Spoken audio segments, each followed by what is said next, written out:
And welcome back, everybody, to part two of What About Nutrition this Father's Day weekend on Westplex Broadcasting.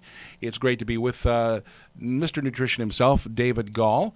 And it is Father's Day weekend, and you're a father for the first time. How's that little boy? Oh, he is doing wonderful. I'm really, really enjoying having a son now, and he's right at that age. He's between 3 and 4 months, so Yes. It's like he's coming to life right now. He's coming to life. He's looking in your eyes and smiling. Exactly. And give about another 3 months, he's going to be crawling everywhere. I guarantee you. I'm looking forward to it, but I'm not. We have to get the house baby proofed ASAP. It sounds Oh my like. goodness, that'll drive you crazy. A lot of sharp corners. You got to be on. You have to be on the ball. I'll tell you. Well, we were talking about supplements, and we were talking about how much you can take or cannot take. And it's pretty much decided you can pretty much take what you want and need to.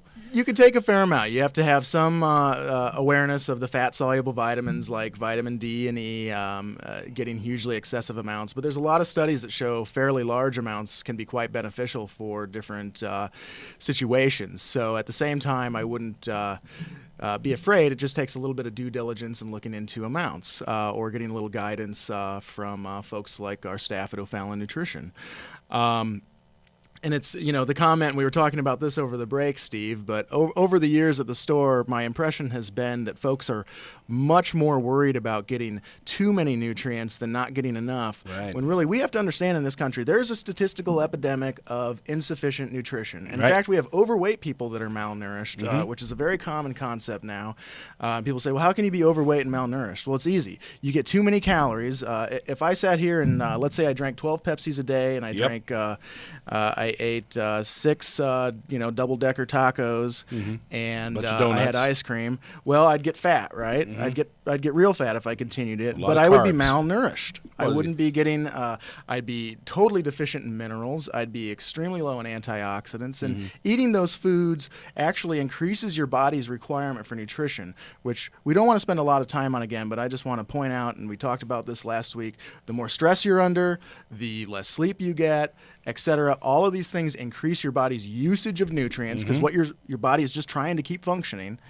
And so people need to be aware of that as well. The more stress, and that can be physical, mental, emotional, generally, the more nutrition is required to operate the body, and really an important thing to be aware of.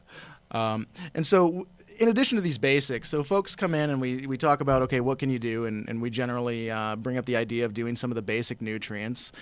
In addition to that, you've got some other things that you can do. So once one has the basics of a supplement routine and it's providing sufficient amounts of all those basic nutrients, well, then one can choose to add additional components besides a healthy diet, which is always important.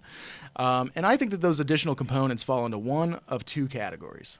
So category one includes supplements that are intended to provide additional long-term benefits, such as extra antioxidants if somebody wants to address the aging process as aggressively as they can, or concentrated vegetable and fruit supplements to provide some of those whole foods and some of the nutrients that we haven't even discovered yet.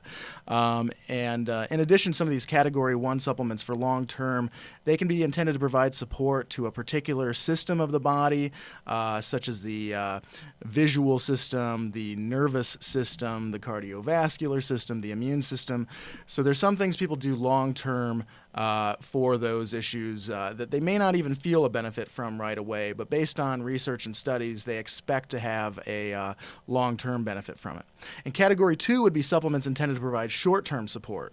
So that would be examples like respiratory support during allergy season, or digestive support if somebody is having various digestive issues, metabolism support if you're trying to drop fat, supplements that are intended to provide support for building muscle tissue. There are folks that have situations going on where they feel like they may have adrenal exhaustion due to long-term stress, and they might choose certain adaptogenic herbs or other short-term supplements to deal with that. So I don't want to just sit here and ramble off a bunch of lists, but just point out that you've got your basic supplements, your multivitamin, your essential fatty acids, which is like your omega-3, your probiotics, and your minerals. And you can pretty much throw those at anybody, and it ought to do them some good. And then in addition, if you want to take it a step further, you can try to address long-term issues such as aging, or you can try to address short-term issues like seasonal respiratory things and other problems such as that. And then there's also a third category, which is detoxification and cleansing. And so that, of course, would fall into the short-term category. But that's another thing that if one wants to explore it, it's something that can be addressed through the use of dietary supplements. And these cleanses tend to provide a combination of herbs and specific nutrients. For example, nutrients that facilitate the function of the liver. The liver requires B vitamins and nutrients like choline just to function. So those cleanses will provide those. And then maybe they'll provide an herb like milk thistle that stimulates the flow of bile, and that in European studies has been used with issues as hardcore as hepatitis. So really a lot of important things you can do in terms of cleansing and detoxification as well that would fall into that short-term category. Well, this is all fascinating. And folks, if you missed last week's program, last Saturday's and Sunday's program, you know that we were talking about building a supplement program for yourself. I think too many times people, and I wanted to talk about this, too many times people, there is no guidance out there really. You just, it's just, what do you take? I don't know, what do you take? And what I love about this show is that we're giving them that guidance and giving them that knowledge. Right. That's a good point. A lot of the time people talk about, oh, this expert says this, and this expert says that, and that expert says this. And it's true. There are a lot of experts, but there are some fundamental truths that sort of hold over time. A lot of these concepts I'm bringing up would have been roughly the same 10 years ago. Nutrition is a ever-growing, ever-expanding field, but like any field, it builds on a body of knowledge over time. That's what science does. And so we're talking about things that aren't necessarily trendy, but that are fundamental truths about human physiology. And I always wonder, if we have an animal in a zoo, we don't assume that we're just going to buy it, McDonald's and give it slushies and some candy bars. We don't feed the gorillas in the zoo like that. We would expect that zoo to have, a really well-balanced diet for that animal that they're caring for. And that they would think about, well, what did that animal eat in the wild? Well, my degree is in anthropology, and I love to tie that into my passion for nutrition because it causes me to think a lot about what human beings used to eat before we industrialized this food supply. And really, a lot of what I'm saying is that if you went back 100, 200, 500, 5,000 years, a lot of these nutrients would have been there. So what I'm trying to do is address things that have been eliminated from our diet or minimized in our diet as a direct result of the industrialization of our food supply. Exactly. Just a fancy way of saying eating factory food. Yeah, absolutely. That's where this all comes from. Several hundred years ago, the nutrients were everywhere. They were there. It was just depending on the availability and the diet of each individual. Right. If they could get the food, it would have the nutrients in it. It's not to say there were villages that may have, gone through famines and things like that. And, since we hammered on omega-3s so much in part one, I'll do a correlation here. The reason that they think that 2 parts omega-6 to 1 part omega-3 is roughly ideal is because as far as anybody can tell in research and anthropological research, that is generally pretty close to what humans have been consuming throughout human history.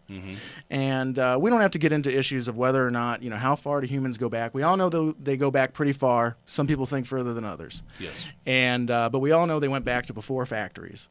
And so if we look at those people a few thousand years ago, just their diet, just hunters and gatherers, which is how, as far as we know, how human beings generally started out. We hunted animals and we gathered nuts and seeds and occasionally fruits and occasionally honey. A lot of those things were rich in omega-3s. They were also very, very rich in other nutrients. And then finally, they were not rich in sugar or white flour or, in many cases, wheat, for that example.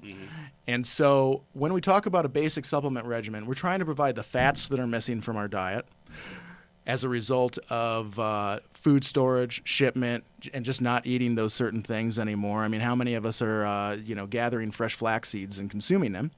The vitamins and minerals are in lower amounts because our soil is fertilized with NPK fertilizer. This might be a fun thing to wrap the show up with. I love talking about this. Okay, so you can grow plants with sodium, phosphorus, and potassium. Excuse me, nitrogen, phosphorus, and potassium. NPK fertilizer. Those three elements are all that's required to grow big, pretty, healthy-looking plants.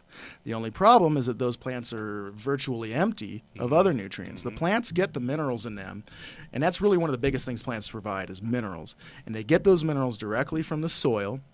And if the minerals are not in the soil, then they're not in the plants. Wow. And so what do you think if industry can use nitrogen, potassium, and phosphorus to grow these plants, and they don't need those other minerals? What happens is over successive generations, you have plants that have been grown with just those three fertilizer nutrients, That's and right. they look great, but there's not much in them. And people talk about, tomatoes aren't as sweet as they used to be.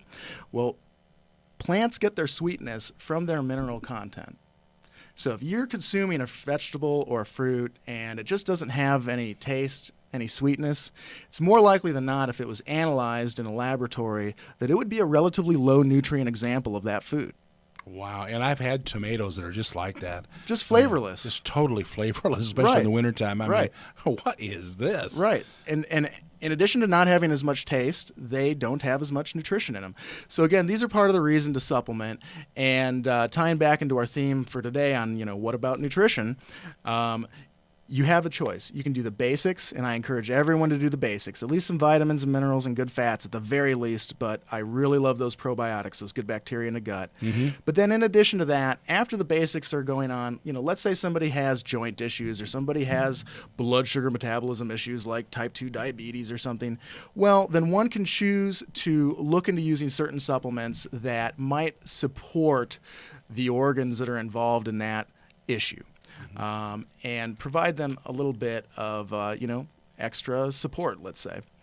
So do you have any other questions before we wrap it up? No, I think you've given the last two shows, I think you've given us a really good idea of what we need to do. And folks, I highly encourage you to go see David at O'Fallon Nutrition. You can also check him out on the web. That's right, www.o'fallonnutrition.com. That's easy. That's easy. Our reference room just got upgraded. You can look up a couple thousand different conditions on there, different supplements, and it's all FDA-approved information, so you don't have to worry about getting lied to. All right. And we've added a new time, broadcasting also not only between 10 and 10:30 on Saturdays on Westplex 94.1, but also on Sundays after Jim Beck and the Gospel Hours. We're coming on the air now as well. So that's great. And we're on 100.7 FM. So we're Really excited about it. Really excited about it. We got both radio stations now. This is an important show, and we're glad to work with O'Fallon Nutrition there in O'Fallon, Missouri. We are out of time. Got to run. We will see you next week, everybody, on both radio stations, Saturday and Sunday. And thanks, Dave. Hey, thanks a lot, Steve. Have a great week, everybody. What about nutrition? We'll see you next week.